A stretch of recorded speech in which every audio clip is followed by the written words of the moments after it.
Good morning, dear students and viewers of NutriOcean channel. I am Dr. Prabjot Kaur, Assistant Professor in Home Science from Guru Nanak Girls College, Yamunanagar. Today, I am going to discuss with you the topic Nutritional Requirements for Infants Part 1. तो बच्चों, आज हम जिस विषय के बारे में चर्चा करने जा रहे हैं उसका शीर्षक है शैशव काल के दौरान पौष्टिक आवश्यकताएं। तो चलिए चलते हैं अपने मेन टॉपिक की तरफ।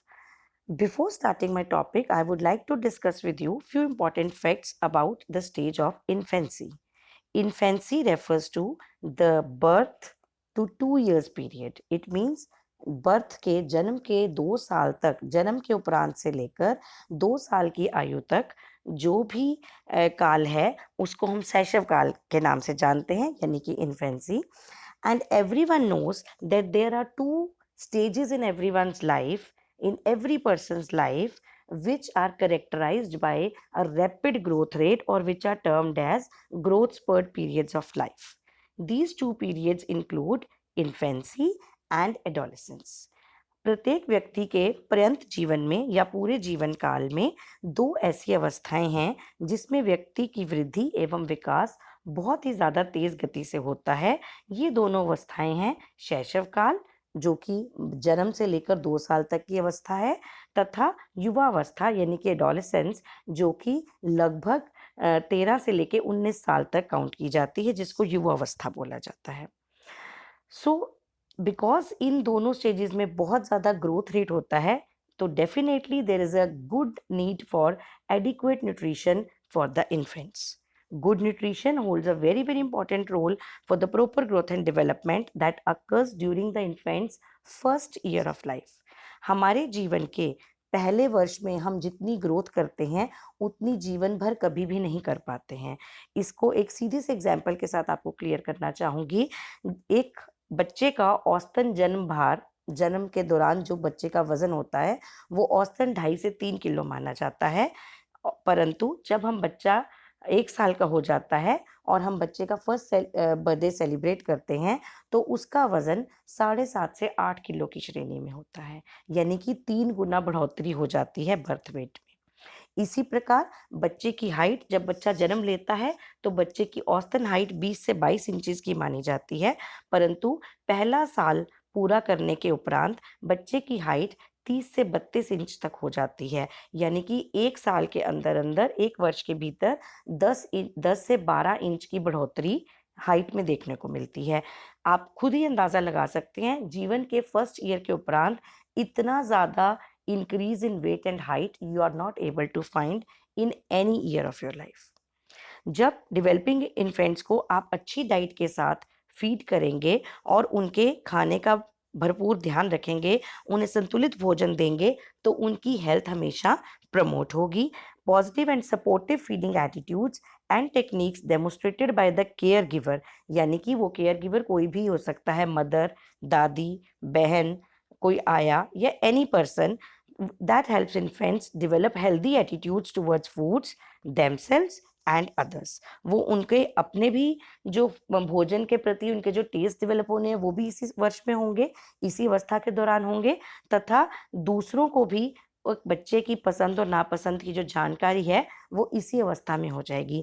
यदि किसी बच्चे को किसी चीज़ से एलर्जी है तो वो भी इसी काल के दौरान हमें ज्ञात हो जाता है, क्योंकि हम बच्चे को जब भी कोई नई चीज़ इंट्रोड्यूस करते हैं तो बच्चे की बॉडी उसके लिए रिएक्शन शो करती है. शैशव काल के दौरान जो ग्रोथ एंड डेवलपमेंट होती है that is very very fast, हमने अभी पढ़ा. So through out the first year many physiological changes occur which allow the infants to consume foods of varying composition and texture. जैसे जैसे एक बच्चे की ग्रोथ होती है, एक बच्चे का बढ़ोतरी होती है, तो उसके अंदर बहुत सारे ऐसे बदलाव आते हैं जिसकी वजह से वो खाने की डिफरेंट टेक्सचर्स को, डिफरेंट कंसिस्टेंसीज को टॉलरेट कर सकता है. जैसे कि आप सबको पता है कि जब बच्चा पैदा होता है तो हम पहले 6 महीने तक उसको एक्सक्लूसिवली ब्रेस्ट फीड ही कराते हैं, यानी कि सिर्फ माता का स्तनपान ही कराया जाता है. जैसे जैसे बच्चे की आयु बढ़ती है, लगभग जब बच्चे के दांत निकलने शुरू हो जाते हैं या बच्चा 6 महीने तक इस भोजन के साथ अपनी पौष्टिक आवश्यकताओं को तो पूरा कर पाता है, परंतु उसके बाद उसकी पौष्टिक आवश्यकताएं बढ़ जाती हैं और माता के दूध की मात्रा में कमी आने लगती है, तो हम उसे विभिन्न प्रकार के पूरक आहार देना शुरू कर सकते हैं। इस प्रकार बच्चे के मुंह के अंदर, जीवा के अंदर और पाचक तंत्र के अंदर जब परिपक्वता आ जाती है, तो बच्चे को हम सकलिंग ऑफ फूड से स्वेलोइंग ऑफ फूड में, फिर धीरे धीरे लिक्विड फूड्स पे ले आते हैं और स्लोली एंड ग्रेजुअली हम उसको सॉलिड फूड्स की तरफ तैयार करना शुरू कर देते हैं।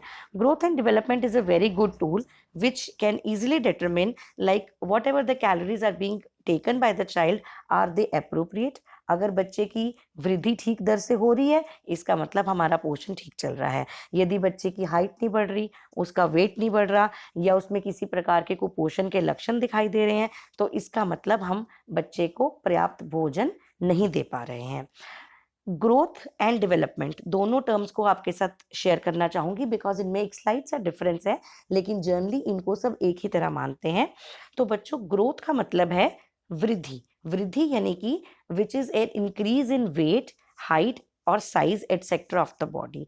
जब किसी भी चीज में नापने लायक वृद्धि होती है, वो किसी वस्तु के वजन में, आकार में या हाइट में हो सकती है, उसे वृद्धि या ग्रोथ कहते हैं। परंतु जब किसी कार्य प्रणाली में या कार्य क्षमता में कोई परिपक्वता आती है और उसके दौरान उसको कुछ अच्छे अनुभव होते हैं, उसे हम डेवलपमेंट की श्रेणी में डालते हैं, यानी कि विकास। तो वृद्धि एवं विकास दोनों ही एक क्वांटिटेटिव चेंज है, क्योंकि ये इसकी गिनती की जा सकती है, इसको नापा जा सकता है, इसका परिमाण लिया जा सकता है। और विकास उसके बनस्पत जो है वो क्वालिटेटिव चेंज है, जिसमें हम क्षमता के अंदर इम्प्रूवमेंट को चेक कर सकते हैं। सो वो इंटेलिजेंस लेवल में हो सकती है, वो इमोशनल लेवल में हो सकती है, वो सामाजिक विकास की दृष्टि से हो सकती है। तो ये दोनों में एक स्लाइड सा डिफरेंस है, इसको कभी भी आपने कंफ्यूज नहीं करना। ग्रोथ एंड डेवलपमेंट जब हम बात करते हैं, तो ग्रोथ बेसिकली दो चीजों में हम देखते हैं किसी भी इंडिविजुअल की। First is growth pattern in weight and second is growth pattern in height. तो वजन के अंदर जो ग्रोथ का पैटर्न है वो क्या चलता है, जैसे मैंने आपसे लेक्चर के स्टार्टिंग में भी शेयर किया था कि औसतन बर्थ वेट जो होता है बच्चे का, वो 2.7 टू 2.9 केजी लिया जाता है। इन्फेंट्स 25 से 30 ग्राम वेट प्रतिदिन गेन करते हैं up till the age of 3 months. Then their weight almost doubles. इस दर के साथ वृद्धि करते हुए उनका जो वेट है वो लगभग 5 महीने के बाद डबल हो जाता है, यानी कि 2.7 है तो 5.5 किलो के आसपास हो जाता है। And it triples by first year. So 2.7 का 3 गुना जब आप करेंगे तो लगभग 8 किलोग्राम बन जाएगा। After 2 years of age there is an increase of 1.5 to 3 kg, not in every inches weight in every year, but it happens till pre-adolescent age। युवावस्था से पूर्व ये वेट हर साल 1.5 से 3 किलो की बढ़ोतरी के दर से होता है। स्लाइड की साइड में आपको एक वेट चार्ट दिखाई दे रहा है, जिसमें बॉयज एंड गर्ल्स की महीने दर महीने जो भी वेट गेन होता है, जो वेट गेन होना चाहिए, जो नॉर्मल रेंज है वेट गेन की, उसको दर्शाया गया है।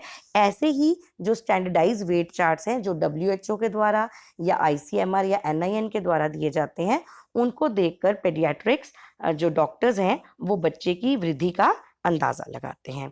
इसी प्रकार बच्चे की हाइट के लिए हम हाइट चार्ट को फॉलो करते हैं। स्लाइड में चित्र में नीचे जो दिया गया है वो इंचेस में बच्चे की हाइट दी गई है, या सेंटीमीटर्स में बच्चे की हाइट को काउंट किया जाता है, और ऊपर बच्चे का वेट दिया गया है। So average length of child at birth is 500 centimetres, लगभग वही 20 इंचेस के आसपास। Child grows 14 centimetres in first 6 months and by the end of the first year. तो उसकी जो हाइट है there is an addition of 25 centimetres, so almost double हो जाती है। Another addition of 125 centimetres is attained by the end of 2 years and an increase of 75 centimetres between 2 to 3 years। उसके बाद हर साल बच्चा केवल 5 से 6 सेंटीमीटर 3 साल के उपरांत, यानी कि लगभग 2 इंच की बढ़ोतरी को अनुभव कर सकता है। After 3 years along the percentile bond is achieved by 2 to 3 years। ऐसे कौन से कारक हैं जो बच्चे की हाइट को इफेक्ट करते हैं? उसके अंदर हम लेते हैं बच्चे का अच्छा पोषण, आप देख रहे हैं न्यूट्रिशन जेंडर वाइज बॉयज और गर्ल्स की हाइट में देयर इज अ डिफरेंस।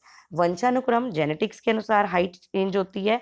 बच्चा साउंड स्लीप लेता है, फिजिकल कितना एक्टिव है, अगर वो अच्छी एक्सरसाइजेस करता है, आउटडोर गेम्स खेलता है तो हाइट में ज़्यादा बढ़ोतरी पाई जाती है। और उसकी ओवरऑल हेल्थ कैसी रहती है, उसका स्वास्थ्य कैसा रहता है, इस पर भी उसकी हाइट निर्भर करती है। सो मंथ्स के अकॉर्डिंग हम हाइट, वेट और हेड सर्कमफ्रेंस को मेजर करके स्टैंडर्ड माप के द्वारा बच्चे की अच्छी ग्रोथ का अंदाजा लगा सकते हैं। ये अब बॉयज एंड गर्ल्स के वेट का कंपैरिजन किया गया है और हाइट का। So weight for height, age for weight, ऐसे बहुत सारे पैरामीटर्स को फॉलो करके we calculate the actual growth rate of every child and try to find out if there is any abnormality in any of the growth patterns. अब हम आते हैं development पे। जब बच्चे का जन्म होता है तो उसकी बॉडी के अंदर 75% वाटर पाया जाता है and 12 to 15% fat is available. But by the end of the first year water content slowly and gradually decrease होकर 60% तक आ जाता है, while the fat content increases to 24%। So muscles comparatively well developed हो जाती हैं। बच्चे की जो बॉडी है, जो पहले बहुत ही नाजुक होती है, वो 1 साल पूरा करने पर थोड़ी परिपक्वता गेन कर लेती है। So infants have very rapid heart rate of 120 to 140 beats per minute, जबकि एक वयस्क की जो हार्ट बीट है वो 72 to 90 बीट्स पर मिनट होती है। इसीलिए जब आप बच्चे के हृदय के पास हाथ रखते हैं तो आपको उसकी धड़कन बहुत तेज महसूस होती है। At birth the haemoglobin level of a well nourish infant is 17 to 20 milligrams पर 100 ml, जबकि एडल्ट्स में ये 12 to 14 मिलीग्राम्स की कैटेगरी में आता है। This provides a reserve for expansion of the blood circulation, और बच्चे के अंदर ऑक्सीजन कैरिंग कैपेसिटी बहुत ज़्यादा होती है, जिसकी वजह से पहले 4 से 6 महीनों में बच्चे के टिश्यूज, जो कोशिकाएं और उत्तक हैं, बहुत फास्ट गति से ग्रो करते हैं। Full term infant is able to digest the protein, emulsified fats and simple carbohydrate such as lactose. जब बच्चे की इन्फेंसी यानी कि शैशव काल की अवस्था, जो कि 2 साल की है, पूरी हो जाती है, उसके बाद ही बच्चा हर प्रकार की प्रोटीन, कुछ फैट्स जो इजीली डाइजेस्टिबल हो, और सिंपल कार्बोहाइड्रेट जो कि जैसे दूध, शर्करा, लैक्टोज को आराम से पचा सकता है। Salivary secretion and gastric acidity are very low in infants up to the month of 3 months। Up to the age of 3 months उनका जो लार की जो सिक्रीशन है, मुंह में से जो लार निकलती है, वो बहुत कम होती है, और पेट के अंदर जो हाइड्रोक्लोरिक अम्ल का स्राव है वो भी बहुत कम होता है, क्योंकि बच्चा केवल माता के दूध पर निर्भर करता है। The kidneys of the infant, they reach their full functional capacity by the end of the first year। First few months में किडनीज का फिल्ट्रेशन रेट बहुत कम होता है, इसलिए जो हैवी चीज़ें होती हैं वो बच्चे को हम नहीं दे सकते, क्योंकि उनका जो निष्कासन है वो ठीक से नहीं हो पाएगा, उसमें बच्चे को दिक्कत आती है और बच्चे को बहुत जल्दी गैस बननी शुरू हो जाती है। अब हम आते हैं न्यूट्रिशनल असेसमेंट ऑफ इन्फेंट्स पे। जब हमें किसी बच्चे को न्यूट्रिशनली असेस करना है तो हमें उसके लिए कुछ पैरामीटर्स फॉलो करते हैं, जिसमें A, B, C and D parameters आते हैं, जिसमें से पहला है हेल्थ एंड मेडिकल इन्फॉर्मेशन। इसको क्लिनिकल इन्फॉर्मेशन के नाम से भी जाना जाता है। ये इन्फॉर्मेशन जो हमने चार्ट से भी पढ़े उनके थ्रू गेट की जाती है, या बच्चे की मेडिकल कंडीशंस के थ्रू, और you can take the birth history, family history, कोई डेवलपमेंटल डिसऑर्डर या कोई न्यूट्रिशनल डेफिशिएंसी, कोई कुपोषण के लक्षण तो नहीं है, उसमें से हम बच्चे के इम्यूनाइजेशन रिकॉर्ड को चेक करके हम बच्चे की हेल्थ का अंदाज़ा लगा पाते हैं। सेकंड आता है हमारा एंथ्रोपोमेट्रिक डेटा, जो कि ग्रोथ की मेजरमेंट्स पे में डील करता है, जिसमें वेट फॉर एज, लेंथ यानी कि height for age, weight for length, weight for height, और हेड सर्कमफ्रेंस जो हमने भी टेबल किया था, उसके 3 पैरामीटर्स को स्टडी करके भी हम बच्चे के न्यूट्रिशनल स्टेटस का अंदाज़ा लगा सकते हैं। Next is B biochemical data. इसके लिए आप कुछ ब्लड टेस्ट जो लैब में लेबोरेटरी टेस्ट किए जाते हैं, which help to screen the basic diseases which are deficiency diseases which are occurring in the child, जिसके अंदर आप हीमोग्लोबिन लेवल चेक कर सकते हैं, आयरन डेफिशिएंसी, एनीमिया का अंदाज़ा लगाया जा सकता है। Last is dietary intake data. Dietary intake data is very very important. जब हम बच्चे की किसी भी कुपोषण संबंधी स्थिति को जानना चाहते हैं तो हमें उसके पोषण के बारे में जानकारी होनी बहुत ज़रूरी है। हमें बच्चे की फीडिंग हिस्ट्री देखनी पड़ती है कि बच्चा how many times the child Yeats, उसके लिए क्या फीडिंग टेक्निक्स यूज़ की गई हैं, एक्सक्लूसिव ब्रेस्ट फीडिंग फॉलो की गई है, सप्लीमेंट्री फूड्स टाइम पे दिए गए हैं, नहीं दिए गए, कोई फीडिंग प्रॉब्लम तो नहीं आई, इसको चेक किया जाता है।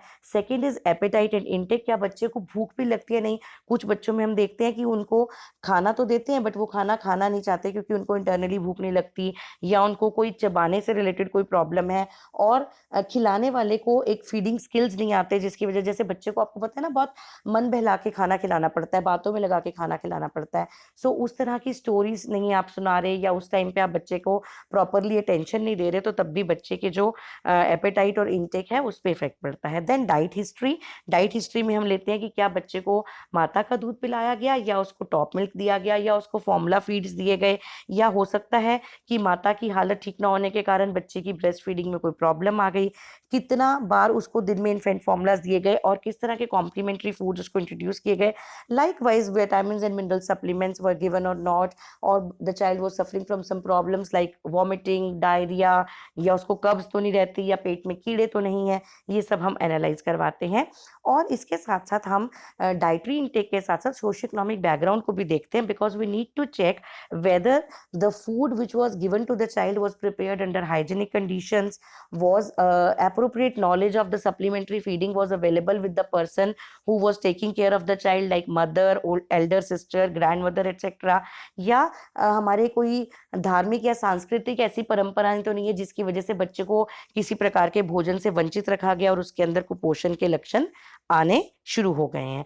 तो ये सारी असेसमेंट करने के बाद हम बढ़ते हैं बच्चे की नॉर्मल न्यूट्रिशन की तरफ, क्योंकि जो स्टूडेंट्स बच्चे जो हैं वो बहुत ही स्पेशल कैटेगरी में आते हैं, और मैंने आपको शैशव काल की कुछ खास विशेषताएं भी बताई, तो यहाँ मैं आपके साथ शेयर करना चाहूंगी कि there is a special nutrition which is being given to the infants. This includes the breast feeding part. तो ब्रेस्ट फीडिंग में जो फर्स्ट फ्यू डेज में जो मिल्क सिक्रीट होता है that is called colostrum. It is yellowish in colour but it is very very nutritious and it contains high levels of antibodies, which is the first level of immunization which is given naturally to the child. बच्चे को कुदरती रूप से मिलने वाला पहला immunisation है, पहली प्रतिरोधक क्षमता है जो माता के द्वारा बच्चे में इंसर्ट होती है। लेकिन बहुत सारी फैमिलीज में पहले दूध को पिलाने से मना कर दिया जाता है, जबकि गलत धारणा है।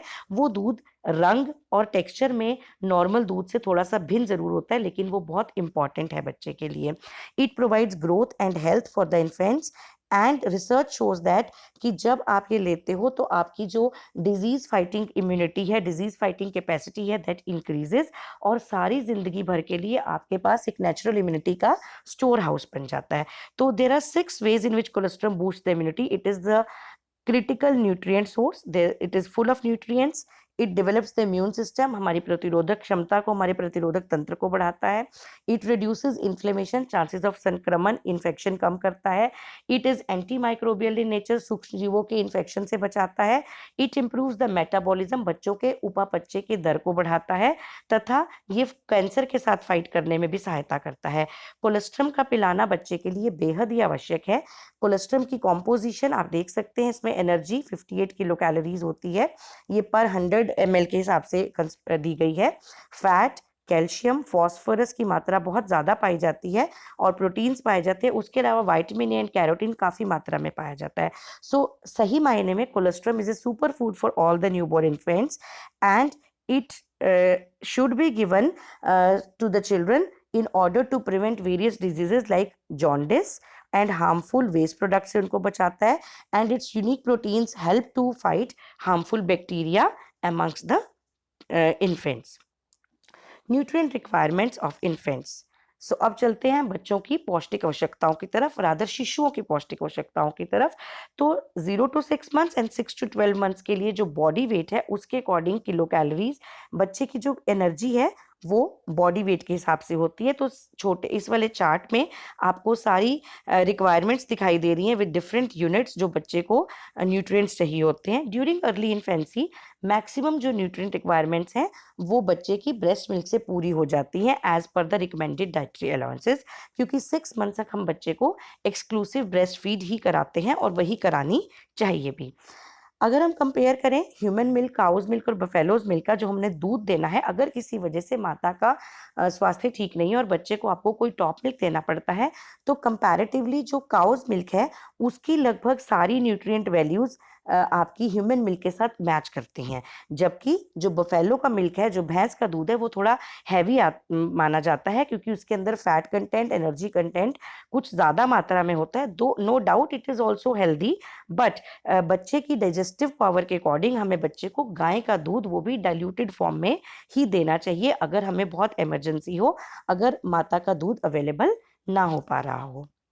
उसके बाद हमने ये देखना है कि ब्रेस्ट फीडिंग इतनी इंपॉर्टेंट क्यों है। सबसे पहली बात, ब्रेस्ट फीड के अंदर जो माता के दूध के अंदर न्यूट्रिएंट्स हैं वो बच्चे की सेहत के अकॉर्डिंग बिल्कुल परफेक्ट है।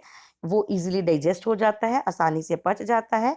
It is efficiently use because दूध का स्राव तो डिलीवरी के बाद माता के स्तनों से हो ही रहा होता है, तो उसको आप अच्छे से यूज कर सकते हैं। It protects the baby against infection of various kinds. It helps in the bonding and development of relationship with the mother. Psychological bonding भी, जो माता और बच्चे के बीच में जो घनिष्ठता का संबंध है, वो भी इसी क्रिया के उपरांत बनना शुरू हो जाता है। It helps delay a new pregnancy. इससे माता को भी बेनिफिट होता है कि माता जल्दी से गर्भ धारण नहीं करती अगर वो बच्चे को दूध पिला रही है तो। It also protects mother's health from various diseases like it reduces the chances of breast cancer and ovarian cancer in females. So picture में आपको benefits for the baby and benefits of the mom दर्शाए गए हैं, जिनसे आप अच्छे से समझ सकते हैं कि माता का दूध कितना इंपॉर्टेंट है। Now moving towards energy requirements for the infants. जैसे कि हमने टेबल में देखा था, बच्चों को 108 किलो कैलोरी प्रति किलोग्राम बॉडी वेट के अकॉर्डिंग एनर्जी चाहिए, जबकि एडल्ट्स को केवल 40 किलो कैलोरीज चाहिए होती हैं। देखिए आप कितना ग्रोथ रेट ज़्यादा होने के कारण एनर्जी की रिक्वायरमेंट बहुत ज़्यादा होती है। For 1 month old infants 50% of the energy is use for basic activities, basal metabolic rates and 25% for activity and 25% is use for growth या वृद्धि के लिए यूज की जाती है। जो बहुत ही ज़्यादा हाइपर एक्टिव या एक्सट्रीमली एक्टिव बच्चे होते हैं उनको 40% एनर्जी जो है उनकी एक्टिविटीज़ में यूज हो जाती है, इसीलिए उनका ग्रोथ और बेसल मेटाबॉलिक रेट थोड़ा सा कम हो जाता है। ऐसा बच्चा जब वो बड़ा होकर थोड़ा सा क्रॉल करने लगता है, रेंगने लगता है तो या चलने लगता है, will not weight gain weight जब तक आप उसको एडिशनल कैलोरीज नहीं सप्लाई करेंगे। So in that case 70% of the calories can be met by milk alone and rest of the calories have to be given by the supplementary foods after 6 months. तो बच्चे को पूरक आहार देने बहुत ज़रूरी हैं। Next comes the values for proteins. The requirement of protein for infants is 2 gram per kilogram body weight, जबकि normal adults में it is 1 gram per kilogram of body weight. तो बच्चा जितने भी किलो का है उसको 2 से गुना करके आपको प्रतिदिन उतनी प्रोटीन बच्चे को देनी बहुत ज़रूरी है, जबकि एडल्ट्स के केस में ये 1 ग्राम प्रति किलोग्राम होती है। तो दुगनी प्रोटीन बच्चे को देनी चाहिए। इसका मतलब हमें बच्चे की डाइट में प्रोटीन रिच सोर्सेज जैसे कि दालें, मांस, मछली, अंडा इत्यादि को जरूर शामिल करना चाहिए। So this is totally based on the total protein content and amino acid pattern. Like calories, infants protein requirements are higher क्योंकि उनकी इंक्रीज्ड डिमांड्स होती हैं for skeletal and muscle growth. उनकी बोन्स और मसल्स ने भी डेवलप होना होता है, इसलिए उनको प्रोटीन की ज़्यादा आवश्यकता होती है।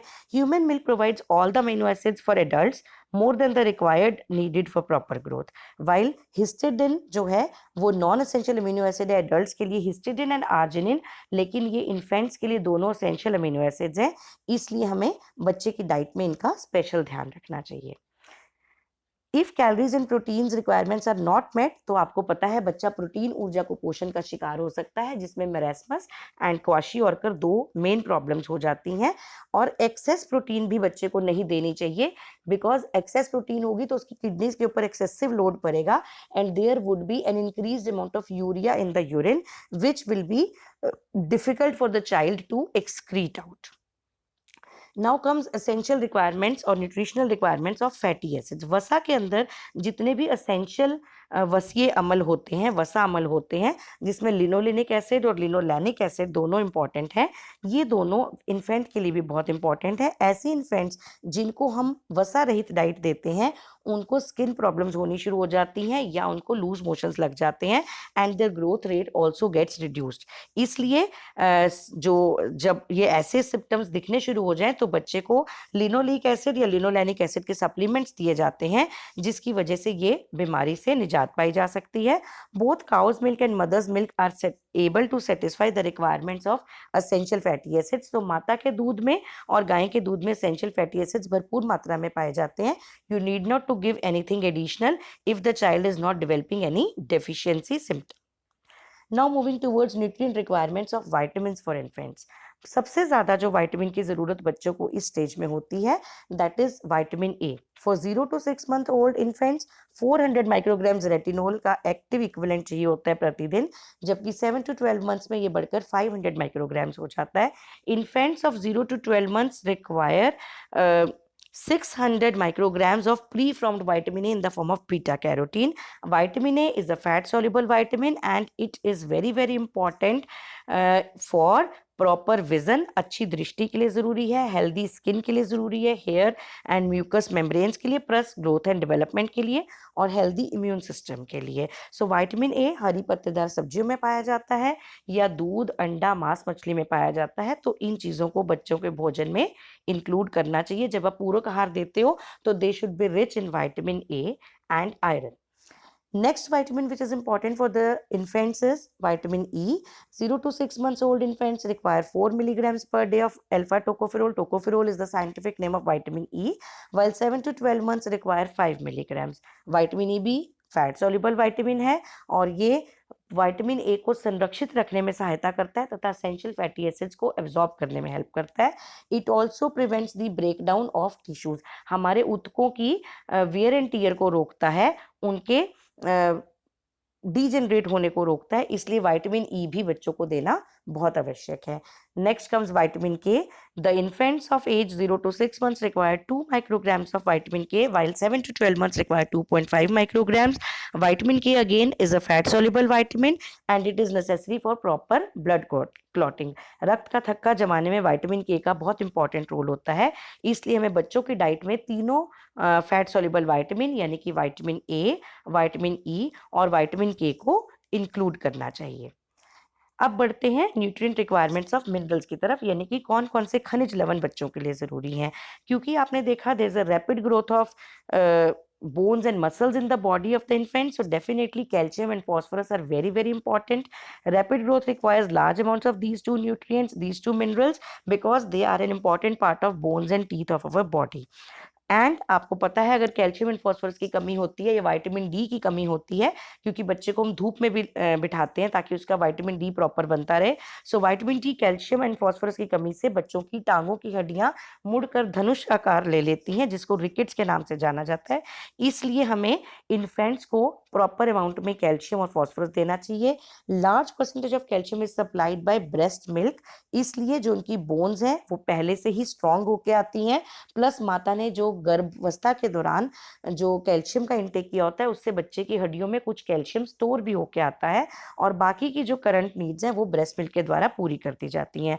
When sufficient amount of calcium is not supplied तो उनकी मोटर डेवलपमेंट यानी कि उनकी जो गतिविधियां हैं वो कम हो जाती हैं। कैल्शियम और फॉस्फोरस की ratio 1:2 as in cow's milk is lower. हालांकि काउज मिल्क बहुत कंपैरेटिवली हमारे नज़दीक होता है ह्यूमन मिल्क के, बट उसमें कैल्शियम एंड फॉस्फोरस की रेशो 1:2 होती है, जबकि ह्यूमन मिल्क में इसकी रेशो 2:1 होती है। हाई फॉस्फोरस के कारण बच्चों को कभी कभी प्रॉब्लम हो सकती है, इसलिए माता का दूध गाय के दूध से बेटर ऑप्शन है for the infants. Now comes the next mineral, which is iron. As we all know that iron is very very important for all the red blood corpuscles of our body, hemoglobin of the body, oxygen carrying capacity of the body. So definitely RD of iron for infant is very high. It is 1 milligram per kilogram of body weight starting from 3 months. पहले 3 या 6 महीने तक बच्चे को जो माता की गर्भावस्था के दौरान आयरन प्राप्त होता है वो बच्चे के लिवर में स्टोर हो जाता है, लेकिन उसके बाद धीरे धीरे वो डिप्लीट होने लगता है। तो हमें जो पूरक आहार देने चाहिए वो विटामिन और आयरन रिच देने चाहिए, इसीलिए मैंने आप लोगों को उस टाइम ये शेयर किया था। So at birth body contains 75 milligrams per kilogram of iron. This is about 3 times that of an adult. Adult से 3 गुना ज्यादा होता है, क्योंकि बच्चे ने कुछ महीने तक केवल माता के दूध पर निर्भर होना होता है, तो कुदरत की तरफ से उसको ये स्टोर मिलता है। During the first 4 months the babies blood volume doubles and that is why the concentration of HB जो बहुत ज्यादा थी वो अबाउट हाफ फॉल हो जाती है। That is why infant doubles his body weight by 6 months without depending upon dietary iron. लेकिन जिन बच्चों का जन्म के दौरान वजन कम होता है, लो बर्थ वेट बेबीज होते हैं, उनको पहले महीनों में भी आयरन की जरूरत होती है। प्री मेच्योर इन्फेंट्स को जल्दी से एनीमिया होने का खतरा रहता है, रक्तहीनता का खतरा रहता है, इसलिए उनके एनीमिया की डर को या एनीमिया के खतरे को रोकने के लिए हमें उन्हें आयरन की चीजें, आयरन रिच सोर्सेज जो कि हरी पत्तेदार सब्जियां हैं, ये उनकी डाइट में उनके सप्लीमेंट्स देने शुरू कर देने चाहिए। Next is zinc, sodium and iodine. These three minerals are also very important. Zinc जिसका जिक्र हम अभी कर रहे हैं, this is present in a high level in colostrum and it promotes the normal growth of the infant. It is also necessary for the normal brain development. तो बच्चे के मस्तिष्क के विकास के लिए बहुत ज़रूरी है और उसकी नॉर्मल ग्रोथ के लिए ज़रूरी है। और यदि हम बच्चे को सही अमाउंट में कोलेस्ट्रम का सेवन कराएंगे तो बच्चे को इसकी कमी नहीं होगी। Sodium, intake of sodium by breastfed infants is less than 1/3 than that of the one which is on cow's milk. जो बच्चा मदर्स मिल्क का सेवन कर रहा है उसकी सोडियम की रिक्वायरमेंट 1/3 कम हो जाती है, जबकि जो बच्चा गाय के दूध पर निर्भर है उसको सोडियम का अमाउंट देना पड़ता है ऊपरी आहार में। This smaller amount is present in human milk and it is considered accurate for the child. Iodine जिसकी कमी से घेंगा हो जाता है, तो अगर मदर को प्रेगनेंसी के दौरान घेंगा है या मदर को आयोडीन की कमी थी तो बच्चे के पैदा होने के बाद भी बच्चे में क्रेटिनिज्म की प्रॉब्लम पाई जाती है और उन बच्चों को क्रेटिन्स के नाम से जाना जाता है। इन बच्चों में मेंटल रिटार्डेशन हो जाती है और इस कंडीशन में उपचार की बहुत ज़रूरत होती है, इसलिए आयोडीन की अप्रोप्रिएट मात्रा देना भी शैशव काल में अत्यंत आवश्यक है। तो बच्चों यहाँ हमने पढ़ा कि हम शैशव काल के दौरान कौन कौन सी पौष्टिक आवश्यकताएं होती हैं, जिसमें विभिन्न प्रकार की एनर्जी की नीड्स, प्रोटीन्स एंड फैट्स की नीड, उसके अलावा वाइटामिन एंड मिनरल्स की नीड्स हमने देखी। तो अब हम करते हैं इस चैप्टर से आने वाले इंपॉर्टेंट क्वेश्चंस, जिसमें से फर्स्ट क्वेश्चन जो बनता है, हम पहले शॉर्ट आंसर टाइप क्वेश्चंस कर रहे हैं, उसके बाद will be discussing long answer type questions. So the first question is define infancy, why nutrition is important during this stage. शैशव काल की परिभाषा दें तथा ये बताएं कि इस अवस्था के दौरान पोषण जरूरी क्यों होता है। Next question is what is the pattern of growth and development during infancy. शैशव काल के दौरान वृद्धि एवं विकास के दर को समझाएं। How does the weight gain pattern advances during the first year of life.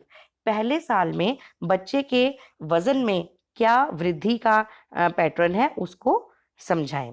एनालिस the factors affecting the growth of height among infants. बच्चे की हाइट या लेंथ या कद की बढ़ोतरी के लिए कौन कौन से कारक हैं उनका वर्णन करें। Then what is colostrum, explain its significance. Colostrum क्या है, उसका क्या महत्व है। Why is breast feeding important for infants. बच्चों के लिए स्तनपान क्यों आवश्यक है। Next question is what are the advantages of breast feeding. Breast feeding के क्या लाभ हैं, माता का स्तनपान करने से क्या लाभ होते हैं। Discuss the role of iron for infants. शैशवों के लिए लोह तत्व की क्या आवश्यकता है, इस पर प्रकाश डालें। Elaborate the requirement of protein in diet of infants. शैशव काल के दौरान आहार में प्रोटीन की जरूरत पर अपने विचार प्रकट करें। सो अब चलते हैं towards long answer type questions. इसमें से फर्स्ट क्वेश्चन है why infancy is considered as a period of growth spurt. शैशव काल को तेज वृद्धि या तीव्र वृद्धि की अवस्था क्यों कहा जाता है। Next question is define colostrum, what are the underlying reasons for exclusive breast feeding for infants. Colostrum की परिभाषा दें तथा वह कारण बताएं जिनकी वजह से बच्चे को सिर्फ स्तनपान ही कराना 6 महीने के लिए क्यों आवश्यक है। Differentiate between human and cow's milk with special reference to infants. मनुष्य, मानव एवं गाय के दूध में अंतर बताएं जिसमें कि जो शैशव काल की पौष्टिक आवश्यकताओं को ध्यान में रखा जा सके। Discuss in detail the nutritional requirements for infants. शैशव काल के दौरान विभिन्न पोषक आवश्यकताओं पर डिटेल में अपना परिचर्चा दें। What nutrients will you provide in an infants diet. जब आप एक इन्फेंट के लिए मील प्लानिंग करेंगे या उसके लिए डाइट प्लान करेंगे तो कौन कौन से पोषक तत्वों को आप ध्यान में रखेंगे। तो बच्चों, आई होप आपको ये टॉपिक क्लियर हो गया होगा। Thank you.